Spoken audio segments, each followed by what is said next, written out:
Est-ce que vous savez en combien de temps j'ai lu les 35 tomes de Rave Master? 4 jours. Ça m'a pris 4 jours seulement. En, évidemment, me forçant à prendre des pauses, parce que je me connais, sinon ça aurait pris seulement 2 jours. Voire je pense que j'aurais pu tout lire en une journée. Est-ce que ça veut dire que j'ai apprécié le manga? Oui, j'ai adoré ma lecture, j'ai vraiment passé un bon moment, j'ai vraiment adoré Rave Master. Est-ce que je vous conseille de dire Rave Master? Évidemment V2, hein, disez-le. Et comme je sais qu'il y a beaucoup de gens qui ont lu Fairy Tail mais qui n'ont pas lu Rave Master, cette vidéo est garantie sans spoil de Rave Master. En tout cas sans spoil majeur, vous aurez rien d'important ou rien vis-à-vis de l'intrigue qui vous sera spoil si ce n'est le début ou le synopsis. Comme ça vous pourrez dire vous-même, vous faire un avis et partager votre propre lecture par la suite. Vous savez ce que c'est le consensus de tous les gens qui ont lu les œuvres de Mashima? Rave Master est la meilleure. Alors oui, à la base, je comptais parler des 3 grands mangas de Mashima. Alors, maintenant, il va y en avoir un 4ème avec Dead Rock, mais on n'est qu'à 10 chapitres, donc c'est dur de juger sur seulement 10 chapitres. Et au final, j'ai même pas envie de parler d'Eden Zero. Vraiment, hein, je suis à jour sur Eden Zero, le manga est bientôt fini, mais j'en parlerai juste pas dans cette vidéo. Déjà parce que ça la rallongerait pour rien, et surtout,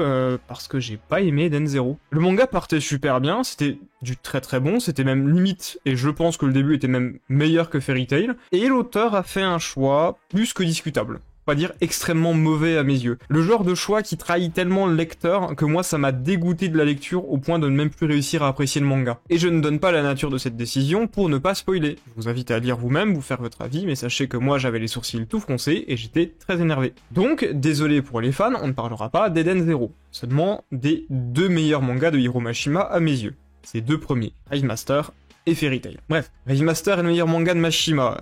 Est-ce qu'elle est vraie, cette affirmation? Est-ce que quand on dit ça, est-ce que c'est juste vrai? Parce qu'à chaque fois, les gens le disent. Mais vous me connaissez, j'adore nuancer absolument tout.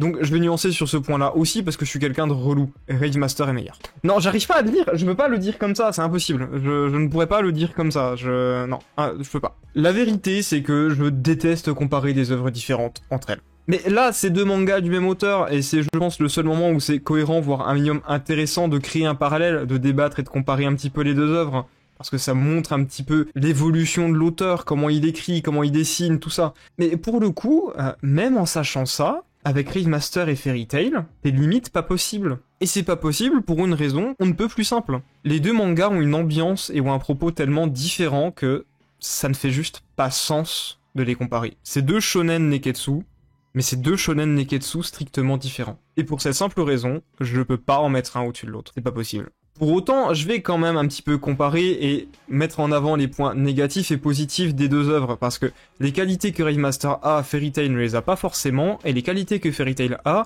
Rave Master ne les a pas forcément non plus. Donc comme ça, on va pouvoir tous se mettre à peu près d'accord là-dessus. Le gros avantage que Rave a vis-à-vis de Fairy Tail, c'est sa tension. On a un manga où pour le coup, je vais être honnête, si Mashima ne tuait pas un personnage par tome, je pense sincèrement que toute sa famille explosait. Donc forcément, ça rend un monde bien plus dramatique et violent.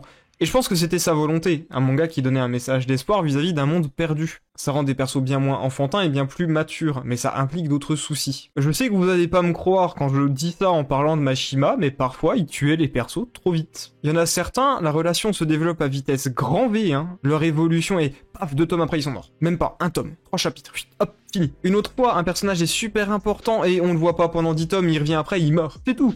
Pas plus. Alors c'est bien, hein, ça donne une dimension de réel, mais malheureusement il y a des morts qui ne t'impactent juste pas à cause de ça. Pour la simple et bonne raison que tu n'as pas eu le temps de t'attacher au personnage. Bah tout simplement tu l'as oublié le personnage depuis le temps. Et ça naturellement comme Fairy Tail ne voit quasiment aucun personnage mourir, ah ça aide, et donc bah Fairy Tail n'a pas ce problème. Mais il y a aussi autre chose vis-à-vis des personnages. Faut se mettre d'accord quand il s'agit de chara design, Fairy Tail est meilleur que Rave Master. Ça ne veut pas dire que Rave Master est mauvais en chara design ou a de mauvais chara design, non c'est juste que c'est moins varié.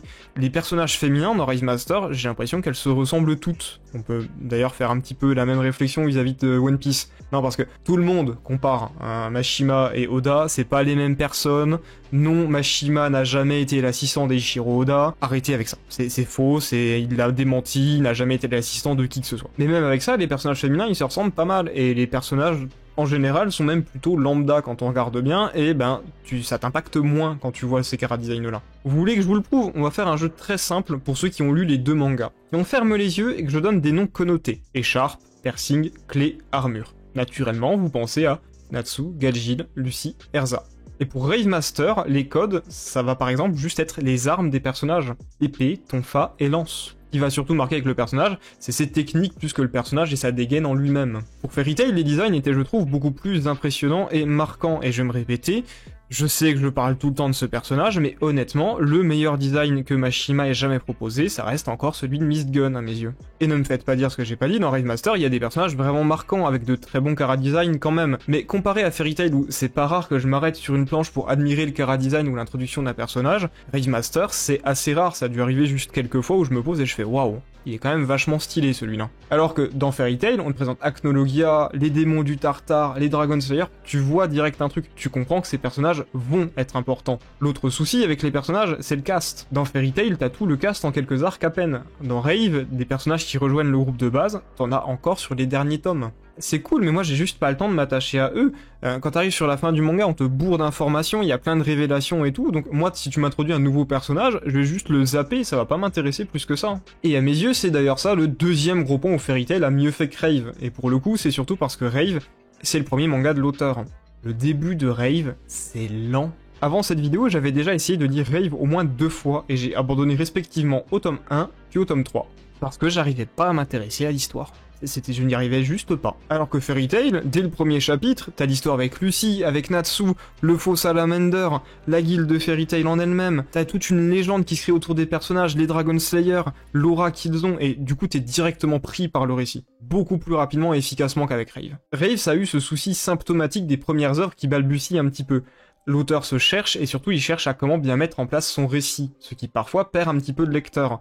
Les personnages ont des caractères un peu changeants, leurs objectifs également, et parfois on finit par s'y perdre tout simplement, voire perdre de l'intérêt. Ironiquement, plus Rave Master avance et meilleur le manga devient, alors que à mes yeux, Fairy Tail, plus ça avance et plus ça perd en qualité. Commencez pas à m'attraper ou à écrire votre commentaire, je sais très bien que Fairy Tail devait durer 10 à 12 tomes, mais encore une fois, ça n'excuse pas certaines incohérences ou choix discutables qui auraient pu être facilement évités. Je pense surtout qu'après une œuvre lourde comme Rave Master, l'auteur voulait juste un manga feel good, où il s'amusait et faisait un petit peu les choses comme il le voulait. Et bon, pas de peau pour lui, après la Tour du Paradis, on lui dit de continuer son manga. Et il se retrouve à devoir rajouter 51 tomes, ce qui n'est pas rien. Donc forcément, Rave qui a été plus travaillé vis-à-vis du dénouement, vis-à-vis de l'intrigue, où t'as toutes des révélations au fur et à mesure, ça va mieux marcher que Fairy Tail qui, au fur et à mesure du temps, a été lui fait au jour le jour. C'est ce que je vous dis depuis le début, hein. Les qualités que vous aurez dans Rave Master, vous les aurez pas dans Fairy Tail, et les qualités que vous aurez dans Fairy Tail, vous les aurez pas dans Rave Master, c'est pas possible. D'ailleurs, un gros souci de Rave, je vous ai promis qu'il allait pas avoir de spoil majeur, et je m'y tiens. C'est sa gestion des pouvoirs. Je vais vous faire le plot de base du manga, ça devrait vous aider à comprendre sans être spoilé. Il y a une pierre, Rave, qui est en opposition à celle qui s'appelle le Darkbring. Le Darkbring peut créer des sous-pierres, mais pas Rave. Donc tous les méchants vont avoir des pouvoirs liés au Darkbring, mais pour les alliés de Rave, ils se débrouillent. Donc t'as des mages, des manieurs d'argent, des combattants d'arts martiaux, et on vous expliquera rien vis-à-vis de tout ça. Vous n'en saurez rien. Les mages, il y a eu une tentative, hein, mais c'était brouillon et ça n'a jamais servi. À un moment, il y a un des personnages qui va vous expliquer toutes les différentes affinités de magie et les éléments qui sont liés avec un diagramme et tout. Ne l'apprenez pas, hein. Moi à l'époque je m'étais concentré, je me suis dit ça va servir pour la suite de l'œuvre. Ça sert à rien, ça vous servira pas. Hein. L'auteur, il a oublié, il en a rien fait. Comment des humains manipulent de l'argent? Demandez pas, on sait pas non plus. Et le clou, c'est la race des sous-humains. Parce que dans Rave, t'as des sous-humains. C'est des hommes animaux, hommes dragons, hommes plantes. N'espérez pas en savoir plus sur eux. N'espérez pas avoir une explication du monde de ces derniers ou du fonctionnement de ces derniers. Vous n'aurez rien de concret. L'auteur abordera le sujet sur un arc et ensuite ça passera à la trappe. Et ça, c'est des maladresses de premier manga. C'est normal. Alors que dans Fairy Tail, vous avez un système qui est déjà bien ancré depuis le début avec la magie et qui vous est expliqué assez vite, ça se tient beaucoup mieux, à part quelques flops comme les fameux chasseurs de dieux, toutes les capacités de Fairy Tail se tiennent et ont une cohérence. Et c'est aussi pour ça que quand vous venez vous plaindre du pouvoir de l'amitié, ça ne veut rien dire, parce que c'est dit au début de Fairy Tail, les sentiments, la lumière, l'amitié, ça peut être des catalyseurs de magie. Fallait lire le manga. On dirait que je démonte Rave dans cette vidéo, mais pour autant je pense sincèrement que lors de l'écriture de Fairy Tail, le manga était trop coulant sur de nombreux détails.